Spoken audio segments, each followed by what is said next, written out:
If it were up to college football analyst Josh Pate, the long-running debate over which conference truly rules the sport would not be much of a debate at all. In his view, the balance of power has shifted, and the Big Ten now deserves at least as much respect as the SEC, if not more, in the modern era of the game. Pate has argued that the gap at the top is no longer what it once was. In fact, he believes the SEC may actually be trailing the Big Ten among the elite programs. What surprised many listeners, however, was not just his take on the top of the standings, but his assessment of the middle of each conference. According to Pate, the Big Ten's depth has quietly caught up, and in some cases may even surpass that of the SEC. For him, that change in the middle tier says more about the current landscape than any single championship run ever could. He also made it clear that this shift is not about one dominant team carrying the conference. Even if a program like Indiana happens to be in the spotlight, Pate insists the real story is the mindset that seems to define Big Ten football as a whole. He believes there is a psychological framework within the league that produces players who are more polished and more fundamentally sound, and that this difference goes beyond raw toughness or physical strength.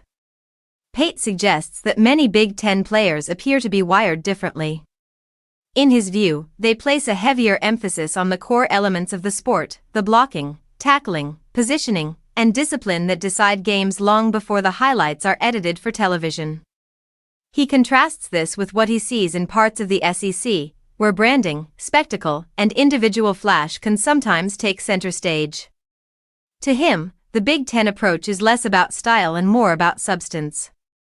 What makes this idea so intriguing is that Pate himself admits it cannot be easily explained.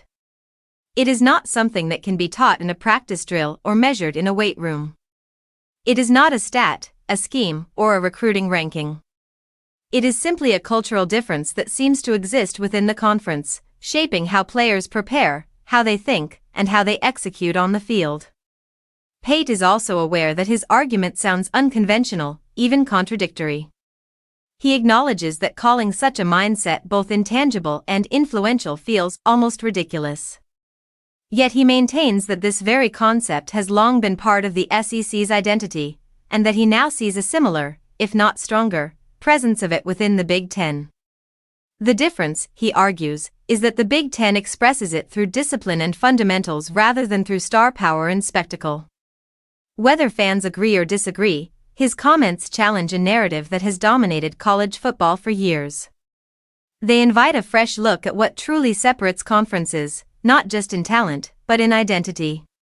And in doing so, they suggest that the Big Ten may no longer be chasing respect, but redefining what it means.